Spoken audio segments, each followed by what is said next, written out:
Teeth are great. Yep. No croque madame in there. Hello, we're Gerry and Scarlett. We're just a couple from Glasgow who wanted their own chat show with news and reviews. So we're doing it, and this is it. Hello. Yes, this is it. Yeah, this is it. What reviews have we got? Oh, you said you wanted to do the intro like this. I did, yeah, no, I've totally just forgotten. More on that later. So today's reviews, we are doing The Bear. We are doing Last of Us. Both and are TV shows. Both are TV shows. Yeah. And then we are also doing the board game. Jaws. So we're doing the board game of a film, and we're doing a review of a TV show that's a game, like a video game. Oh my God, so we are. That's it. It's just changing it up. Yeah. Isn't modern life mental? It's pretty crazy. But first of all, it's time for a regular feature where you take us down a rabbit hole. Yes. So as we have previously discovered, I tend to fall down internet rabbit holes. I am the queen of clickbait. I will just click through all your clickbait. This week I started at, I was going to tell you, so where we start, where we end. Gerry's going to do a small attempt at guessing how he gets there, and I'm going to say how he's wrong. Okay. So sounds like fun. Yeah, starts at what it's like. This was the first click that I made on the news app.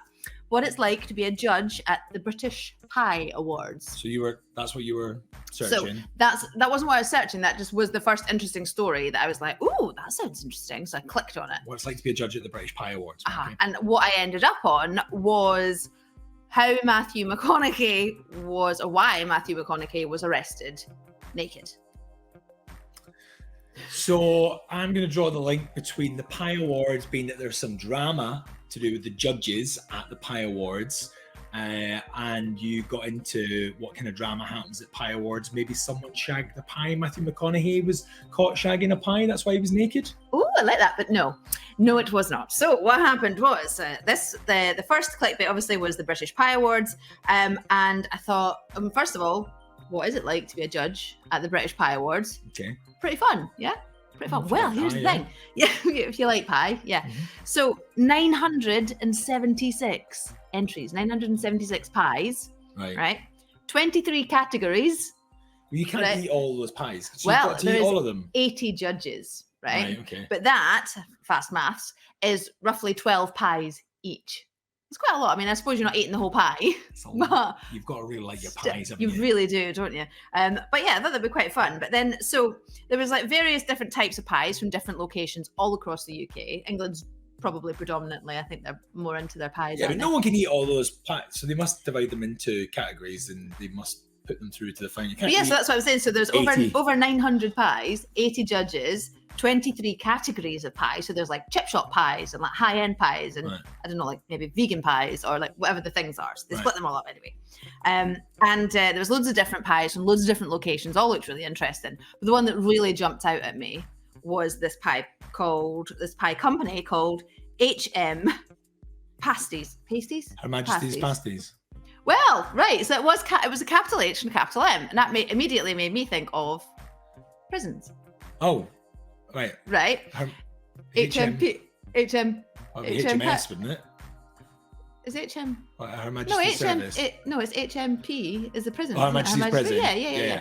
So it's HM Pasties. So and it is from Bolton, and then it turns out it was a project for former offenders, and they actually won last year in a vegan chickpea curry pasty.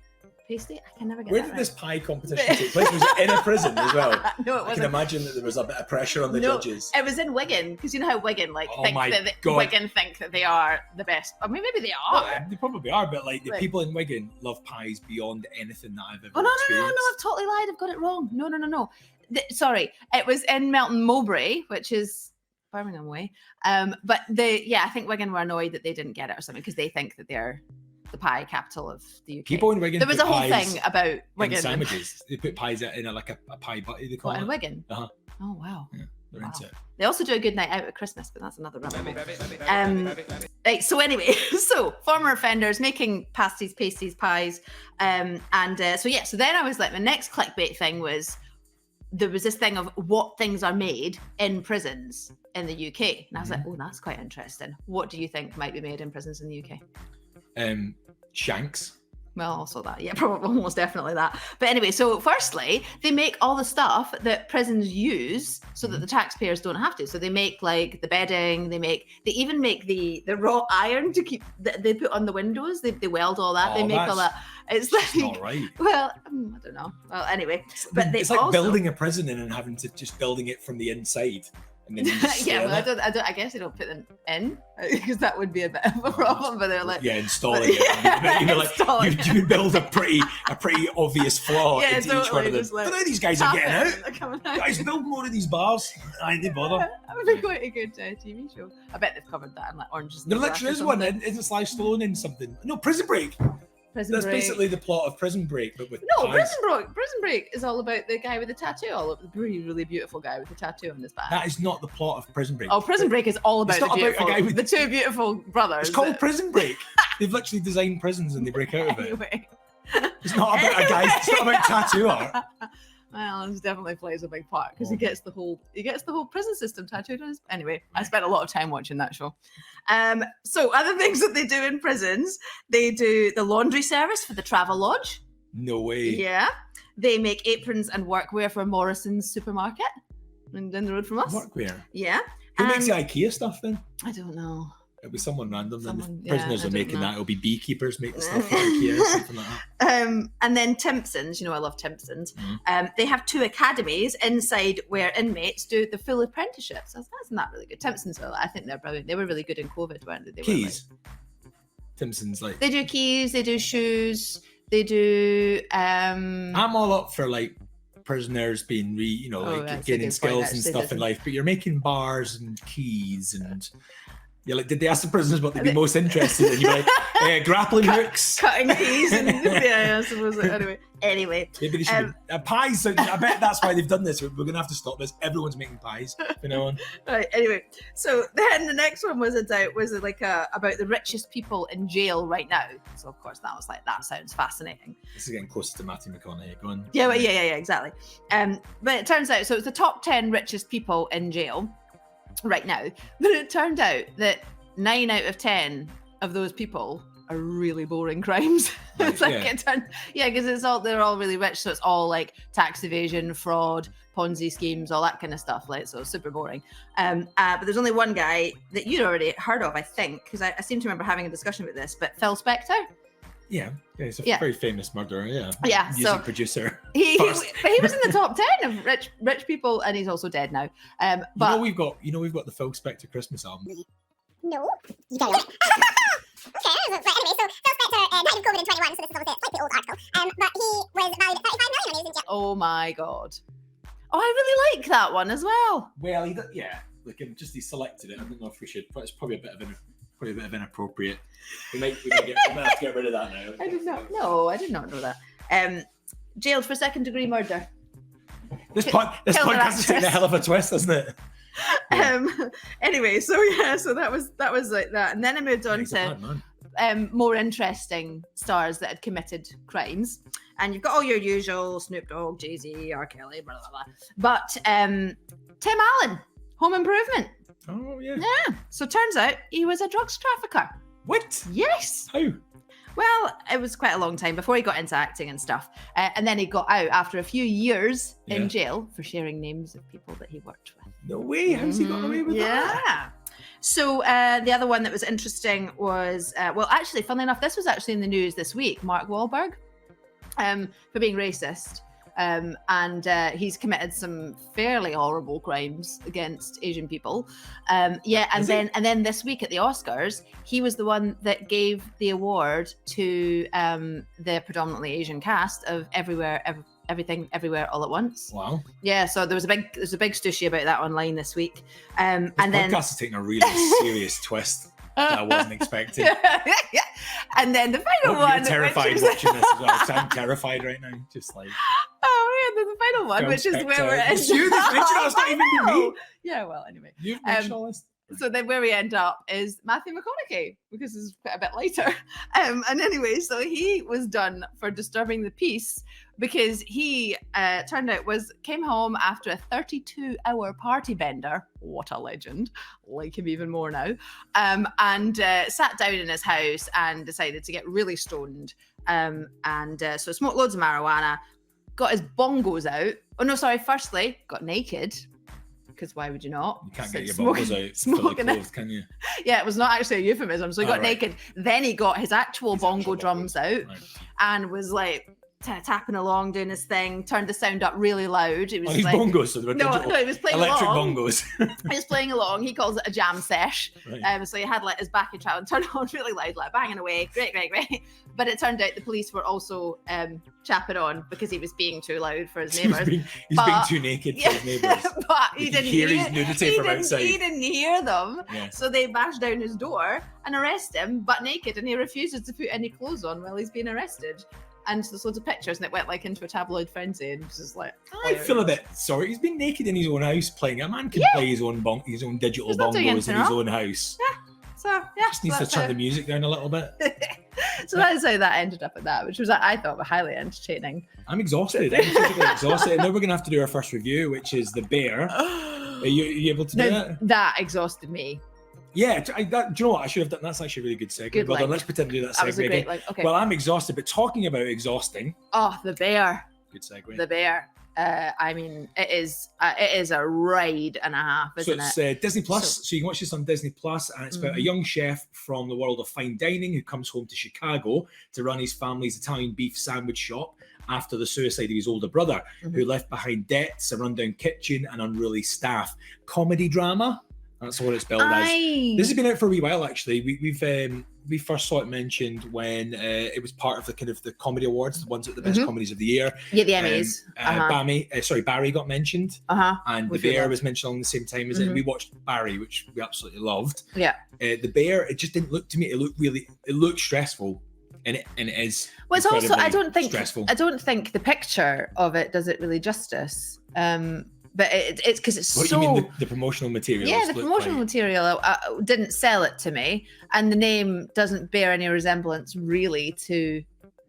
Yeah, to the actual show, but it becomes clear, and it does bear resemblance. But at the beginning, I was a bit like, it just didn't pull me in. Well, for me, I immediately I don't know if it's as a comedy, I don't know. There's moments of it's funny, but anyone that's worked in a kitchen or in customer service anywhere is going to click with it straight away because it's just the stressfulness of being in the kitchen and having to kind of like do a show. We've both been pot pigs, haven't we? Yeah, I've washed pots and stuff. And I did it as well. And I've waited on, and I've worked behind a bar and stuff. And I think if you've worked in those environments, let alone in kind of higher kitchens, although I have worked. You knew I was going to mention this. Yeah. I did a shift in La Gavroche with Michel Roux. And what did you get under your fingernails? And I got truffles underneath my fingernails. Michel Roux came up and was like, "That's 70 quid. That's 80 quid worth of truffles." And I was like, "Oh my god, I'm so sorry." It was I was working for the MEN newspaper, and we did a review and went down. What did he want you to do though? Did he want you to wear gloves or something? It was just a review. I think it was just before he was kind of reaching out into being like a big celebrity chef. It was before obviously his family were well known, and everyone knows this fantastic triple Michelin star restaurant, and it was a 2 Michelin star restaurant. I got to work there for a busy lunch shift, and it's just amazing the professionalism of people working there, and you can see that's what the lead character in The Bear is trying to do. It's played by Jeremy Allen White, who is beautifully in the US version of Shameless. Yeah. Now he is just tremendous in this. He is. I mean, the whole cast, to be honest, is absolutely excellent. Everyone's brilliant. But he helms it like oh my goodness, like a legend. He's just incredible. But they're not comedic performances, right? No, they're not comedic performances. They're dramatic performances. But it's I think it's a bit of a stretch, to be honest, to call it a comedy. Like there's nice funny moments in it, but they're not. It's not comedy. It's drama. It's the suspense. It's closer to The Wire, like almost the way that Wire was kind of done in a kind of like a street level drama kind of thing. But it's but the tension that builds in it, and actually a few people that watched it to me had said it can be a bit of a slow burner. I mean, it's directed amazing from the start, and the performances are amazing from the start.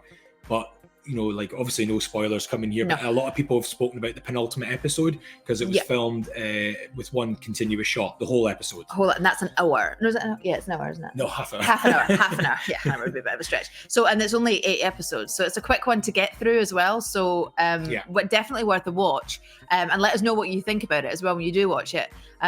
But it's a really, especially if you're into, I say food porn, but that seems like a weird thing to say, but there's definitely a crossover there. They're hitting a market of food lovers and people who will watch the food channel, but at the same time showing it in its truest form, because it is super stressful. There's lots of shots of them chopping, lots of shots of like hot, like oils and stuff on the stove. You're just expecting someone to lose a finger. Yeah, you're just constantly waiting for someone to chop their finger off or to burn themselves or to like, and of course that happens, but only in the same way that it happens in restaurants, in that it's not a big deal. Like, it just happens all the time. Like, they don't make a big deal of it in that way. Like, but it's more like a cross between like The Wire and then those M&S adverts, which were food porn, wasn't it? Because you get these massive close-ups, macro close-ups on the food, and it looks fantastic. Yeah. Like, you see how passionate the characters are about the food, and yet they're working in this kind of like shabby chic kind of wee family restaurant. There's not much chic about it, sort of. But just shabby. It's I've never seen anything like it. I've got to be honest. Like, that's probably the biggest selling point of it, is that it's really quite a. Yeah, I mean, that penultimate episode, the way that it builds, those last two the episodes. tension that comes in it is just absolutely. And I think both of our dreams were affected while we were watching. We're like, oh my god, that was great, but absolutely brilliant and totally worth it. And the final episode, the monologue at the start that sets up the final episode. A lot of these things sound a wee bit kind of self-indulgent actually, and I really didn't find it that way at all. And I think midway the first couple of episodes, we weren't sure we would watch a second series, even though I was enjoying the first. But I definitely would watch. I just found, the first couple I just found a bit stressful with very little payoff. Do you think that's because we worked in kitchens? Definitely, but then I also remember thinking this about Succession. That with Succession, we'll come to that when the next season's out. But when I started watching Succession, I really struggled because I didn't like any of the characters. Now, obviously, that's on purpose, and I'm not saying that the writers did anything wrong, but the characters are pretty horrible people.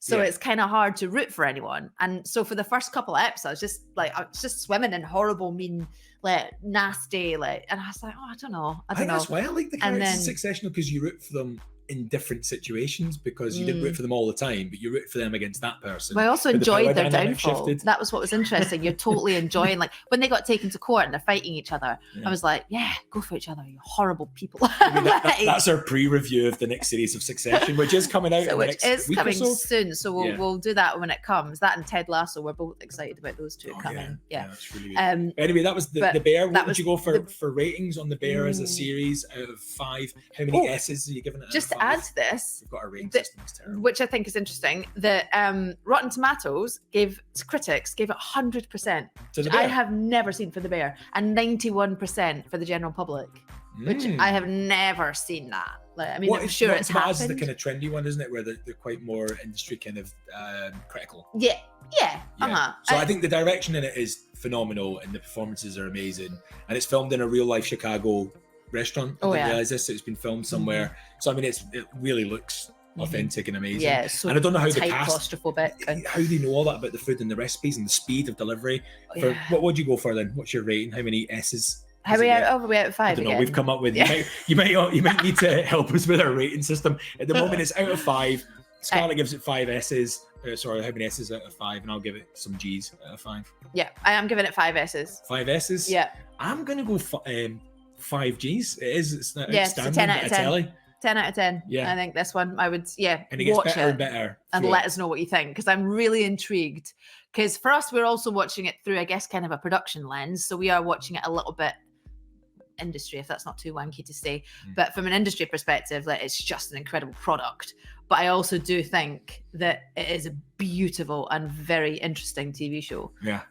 So well worth checking that out. Yeah, that's a 10. That's the first 10 on it. We need to move on actually. Yes. But I mean, another bit of amazing TV and widely regarded at the moment is The Last of Us, which is on Sky Atlantic, and then obviously now TV. Set in the distant future, 2023. 20 years into a pandemic caused by mass fungal infection, which forces its host to transform into zombie-like creatures and collapse society. We've all been there very recently. The series follows Joel, Pedro Pascal, of course, who is in everything at the moment, a smuggler tasked with escorting the teenage Ellie, Bella Ramsey, across a post-apocalyptic United States.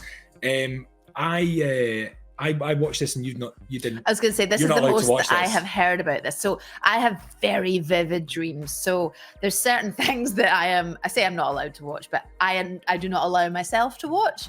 And this I think was probably one of them that might have sent me over the edge. But this was the thing. Zombies is a no-no for you. Yeah, isn't zombies it, really? isn't great. Fungusy stuff. Post-apocalyptic things, not great. Yeah.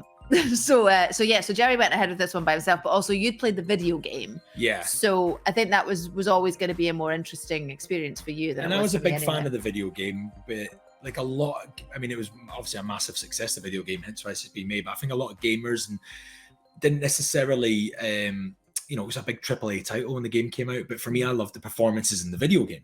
Like it was, the storyline in the video game was amazing. The voice acting in it was amazing. The world it created was amazing.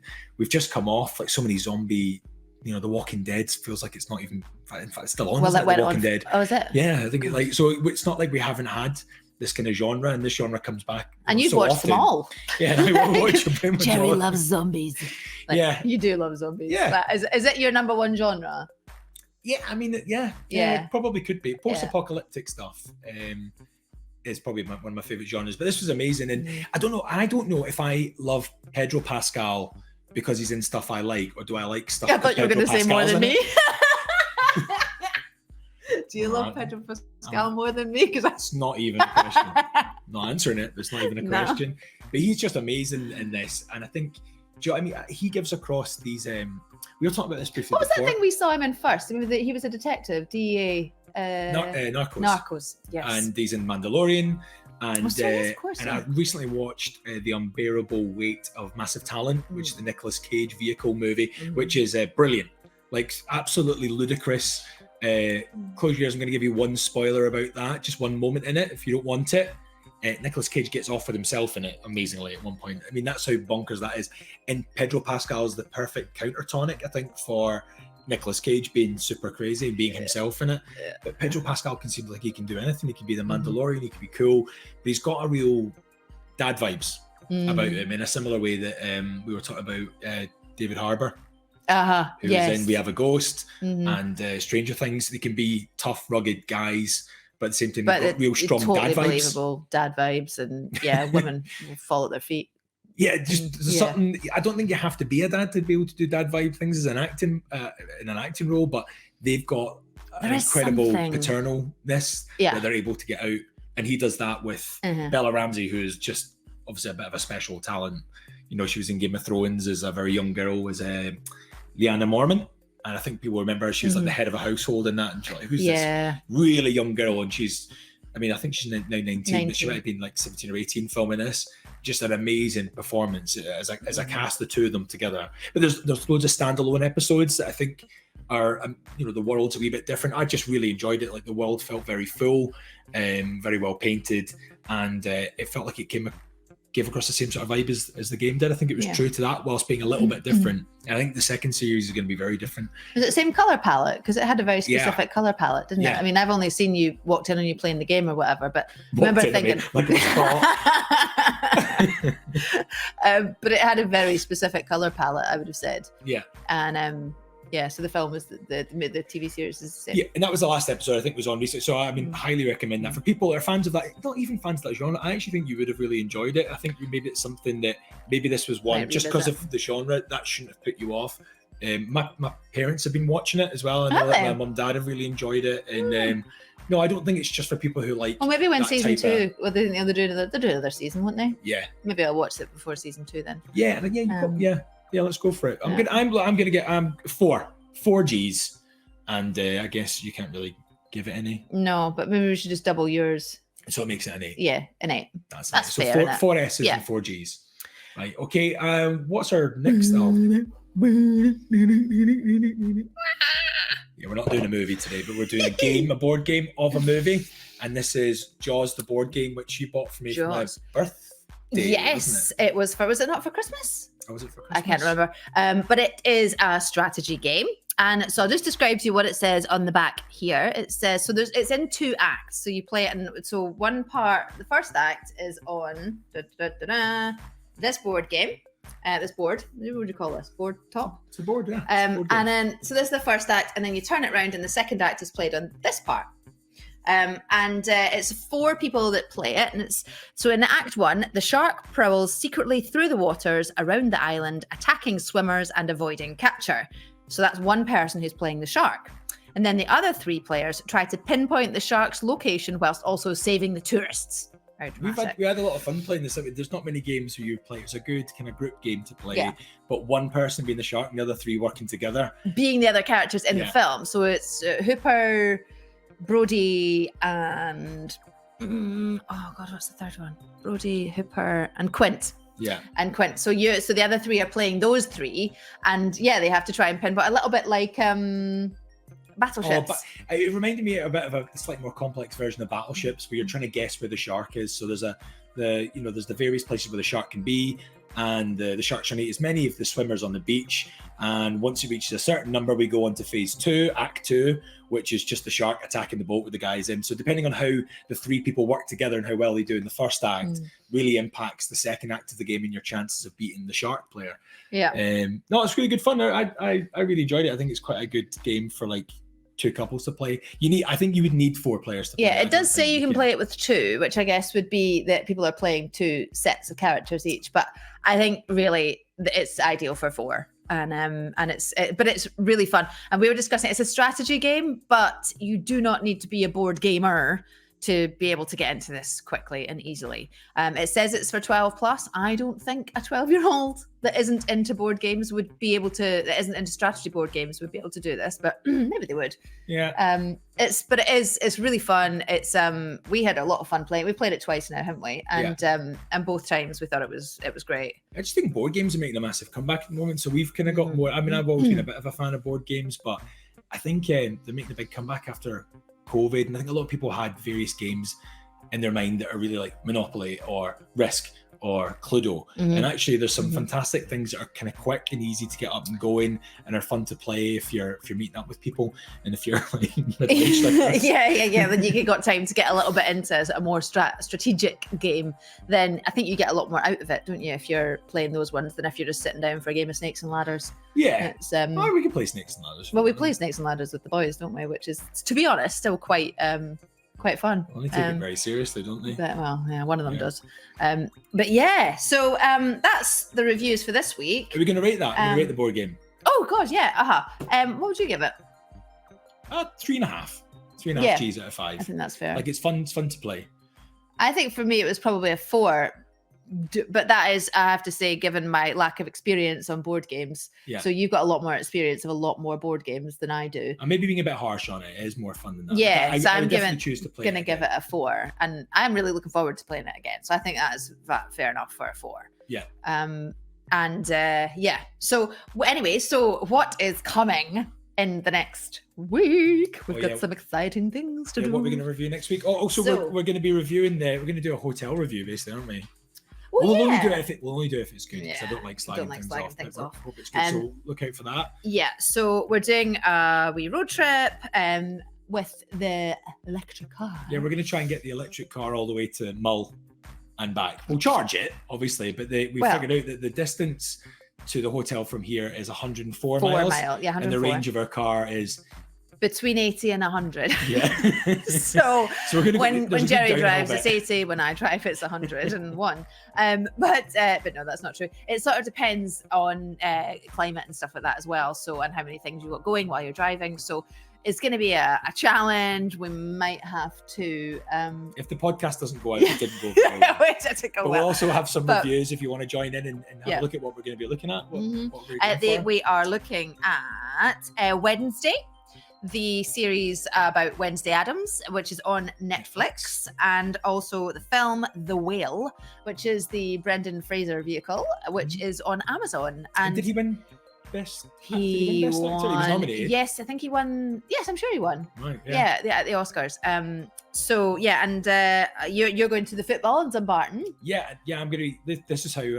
We've got our show really pinned down now for our audience. So if you like board games, films, hotel reviews, football. Yeah, but I've been looking for an excuse to go and see, to go to Dumbarton's football ground. Obviously, it's underneath Dumbarton Rock. It looks amazing. And I'm going to watch the Cali Braves playing away against Rangers B Colts. So that should be interesting. So if any of that's going to wet your whistle. Why is Dumbarton not playing now? They don't play all the time. It's not like 24 hours a day. There's time for other people to play on it. They do play there. Oh, right. Okay. Oh, do they all share pitches? Sometimes teams Just play in assumed different Rangers stadiums. would have their own pitch. Yeah, they do, but it's maybe not big enough for the Colts, for the B team and stuff like that. Anyway, we'll fill in exactly why that's happening. I'll ask, where's Dumbarton gone? Dumbarton FC, where are they playing?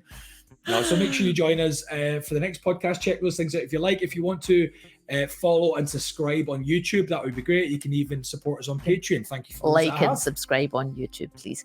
And yeah, we are also on Patreon, and that would be amazing. So check us out, and share this link if you can. And thank you very much. Cheerio. Bye. Hello.